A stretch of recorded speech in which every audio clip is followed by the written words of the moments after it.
नमस्कार, मैं हूं हरिशंकर व्यास। आपका स्वागत है बिहार विधानसभा चुनाव 2020 में। अब पार्टियों के वफादार मतदाताओं के मूड पर चर्चा हो रही है।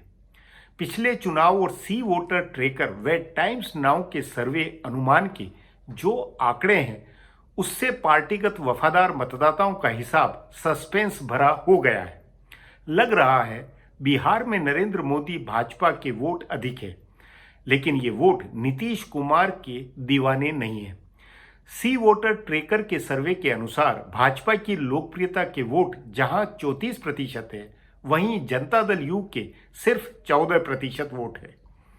दूसरी दिलचस्प बात है कि 54% लोगों ने नीतीश कुमार के प्रति नाराजगी बताई हुई है।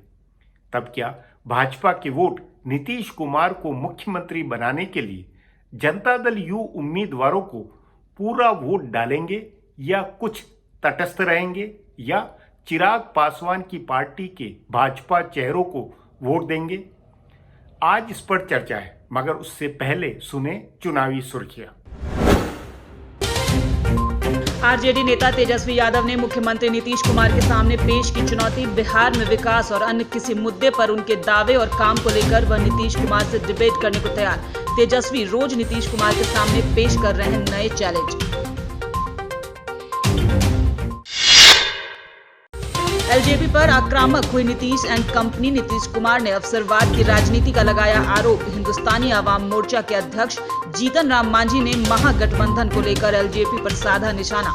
10 लाख नौकरी देने के वादे पर तेजस्वी की आलोचना की। कैमूर के भभुआ विधानसभा क्षेत्र में केंद्रीय मंत्री रविशंकर प्रसाद की जनसभा।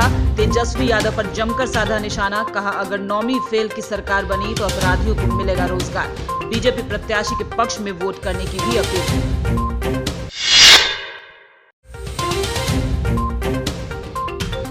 और बिहार में सरेआम उड़ाई जा रही हैं कोरोना के नियमों की धज्जियां। चुनावी रैलियों में न मास्क दिख रहा, न सोशल डिस्टेंसिंग। चुनाव आयोग भी नहीं ले रहा संज्ञान।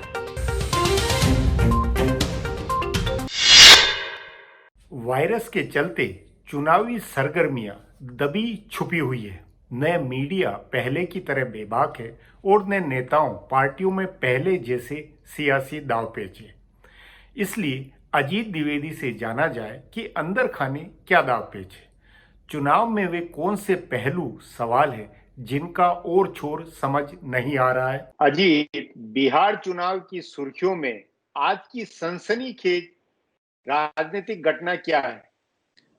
आज की सुर्खियों में सबसे ज्यादा सनसनी तेजस्वी यादव ने बनाई है। उन्होंने आज अपनी एक सभा में कहा कि अगर चुनाव बाद जरूरत पड़ती है सरकार बनाने के लिए तो हम चिराग पासवान की भी मदद ले सकते हैं।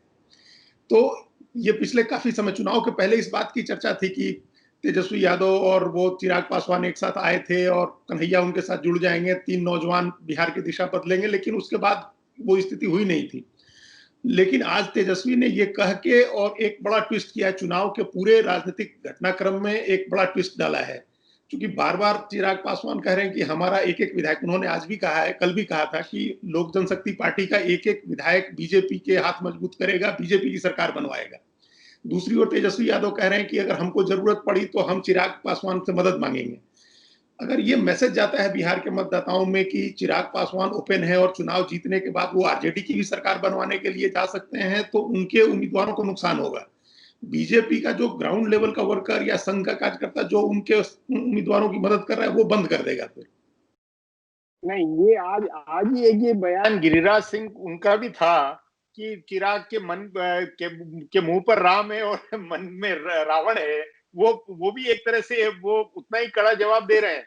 बीजेपी भी दे रही है इस बात पे, या जनता दल यू भी दे रही है। हाँ, वो एक बीजेपी या जेडीयू जो भी बीजेपी जो भी बात कह रही है, जो जैसे चिराग पासवान ने आज खुद ही कहा कि बीजेपी की एक मजबूरी है, वो गठबंधन धर्म बचाए रखने के लिए, नीतीश कुमार को खुश रखने के लिए हमारे ऊपर अटैक कर रही है। मतलब चिराग बीजेपी के अटैक को बुरा नहीं मान रहे हैं।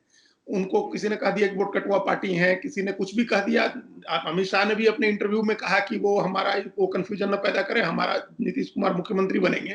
तो चिराग का कहना है, चिराग इसका बुरा नहीं मान रहे। उनको पता है कि ग्राउंड लेवल पर एक मैसेज पहुंचा हुआ है कि वो बीजेपी की ही बी टीम है। दूसरी खबर क्या है? आज इन्होंने तेजस्वी यादव ने अपनी सभाओं में फिर उन्होंने पूछा, उन्होंने तेजस्वी ने एक बड़ा बड़ा दावा किया वो कि उन्होंने रेल मंत्री रहते लालू यादव के कामकाज का ब्यौरा दिया। मुख्यमंत्री थे जब लालू यादव या राबड़ी देवी, उस समय के कामकाज के बजाय उन्होंने उनके रेल मंत्री रहते के समय का ब्यौरा दिया। उन्होंने कहा कि 3-3 कारखाने लगाए थे लालू जी ने, जब वो रेल मंत्री थे तो बिहार में 3-3 कारखाने लगाए और नीतीश जी 15 साल में कोई कारखाना नहीं लगा पाए। तो तेजस्वी की हर सभा का एक पॉइंट उनकी वहां से निकल रहा है कि वो बार बार इसको पूरे नैरेटिव को बिहार चुनाव के नैरेटिव को विकास के मुद्दे पर ले जा रहे हैं, रोजगार के मुद्दे पर ले जा रहे हैं, कल कारखानों के मुद्दे पर ले जा रहे हैं। वो बार बार उस तरफ ले जाना चाह रहे हैं और बाकी लोग इस पर उनको रिस्पॉन्ड नहीं कर पा रहे हैं। वो जनसभाओं की भीड़ को लेकर कुछ हालांकि उनका कोई मतलब नहीं होता, फिर भी क्या है? नहीं, बड़ी बहुत अच्छी भीड़ जुटी है, हर सभा में भीड़ जुट रही है। नीतीश कुमार की सभाओं में भी भीड़ जुटी और अभी जिस तरह से अगले इसी हफ्ते प्रधानमंत्री की सभा होनी है उसके लिए बड़ी भीड़ जुटाने की तैयारी बीजेपी कर रही है। लेकिन हैरानी वाली बात यह है कि जहां 3 या 4 सभाएं अभी कल भी हुई और तेजस्वी की आज भी हुई है, उसमें बहुत भीड़ जुटी। 500 की भीड़ का जो मैदान था वहां 5000 लोग जुटे। तो ये एक उत्साह, हालांकि उसका ये भी वहां के लोगों का कहना है कि उनके पास जो उनका वोट बैंक है, सिर्फ मुस्लिम यादव का ही वोट बैंक, वो इतना वोकल है, इतना एक्टिव है कि वो 5000 की भीड़ जुटा देता है। ये क्या है फिनोमिना कि चिराग पासवान हो, तेजस्वी हो, इनके पास न साधन है, न सोशल मीडिया है, न कोई हल्ला बोल टीम है, उसके बावजूद इनकी चर्चा ज्यादा हो रही है। ये कुछ अजीब बात नहीं, क्या है ये रियलिटी, क्या है, कैसे ये ज्यादा चर्चा में आ रहे हैं? या हम लोग पत्रकार लोग और समीक्षक लोग जबरदस्ती इस बात इन चेहरों पर ज्यादा फोकस कर रहे हैं? नहीं, ये तो मुकाबला है, मुकाबला तो तेजस्वी से ही है। तो जब भी बीजेपी जेडीयू की बात होगी तो उनको तो दिखाना है, मजबूरी है। और चिराग पासवान का जो भी हल्ला आप देख रहे हैं, वो हल्ला एक तरह से आप ये मान के चलिए कि वो बीजेपी की जो ट्रोल टीम है, सोशल मीडिया की टीम है, वो हल्ला बनवाए हुए उनका हल्ला बनवाए रखना बीजेपी के लिए बहुत फायदे की चीज है, इसलिए चिराग पासवान का हल्ला बनवा के रखा गया हुआ है। इसके अलावा कोई सार की नाते या कुछ बिल्कुल जमीनी हकीकत बताने वाली कोई बात, कोई गपशप, कोई उठापटक वाली कोई बात, या पार्टियों के अंदर असंतोष जमीनी तौर पर विधानसभा क्षेत्र के स्तर वाली कोई बात? नहीं, वो अभी तो विधानसभा पार्टी के लिहाज से बोले तो नहीं है, लेकिन बिहार में एक बड़ा घटनाक्रम ये है कि कोरोना को लेकर के एकदम से लापरवाही हो रही है। इसके ऊपर चुनाव आयोग को ध्यान देना चाहिए। आज की खबर है, पूर्णिया के आईजी की डेथ हो गई है कोरोना से। पुलिस के बड़े अधिकारी, आईपीएस अधिकारी की डेथ हो गई कोरोना की वजह से। और कोरोना ऐसा फैला हुआ है वहां, उसको भले न बताया जाए, वो सामने न आ रहा हो, लेकिन कोरोना फैला हुआ है। और जो भारत सरकार की टीम है कोरोना के ऊपर जो बनी हुई है, उस टीम ने कहा है कि इस त्योहारों के बाद और चुनाव के बाद बिहार में बहुत तेजी से फैल सकता है कोरोना। तो ये तो हर पार्टी को, जैसे हमने कहा पहले कि तेजस्वी की सभा में 5000-7000 की भीड़ जुटी, हर नेता की सभा में भीड़ जुट रही है। न कहीं मास्क का इस्तेमाल हो रहा है, न कहीं सैनिटाइजर का इस्तेमाल हो रहा है, और ऊपर से कोरोना फैल रहा है। तो ऐसा ना हो कि चुनाव आते आते, अभी चुनाव में जो पहले चरण का चुनाव होने तक कोरोना फैल जाए और ज्यादा हो जाए। तो चुनाव आयोग को भी, प्रशासन को भी, पार्टियों को भी इस पर ध्यान इसका देना चाहिए। सबसे ज्यादा लोगों की जान की चिंता करनी चाहिए। हमारा भी अपने दर्शकों को कहना होना चाहिए, और कहते हैं कि भाई वायरस को और महामारी को सामान्यतः न लिया जाए, इसको गंभीरता से लिया जाए।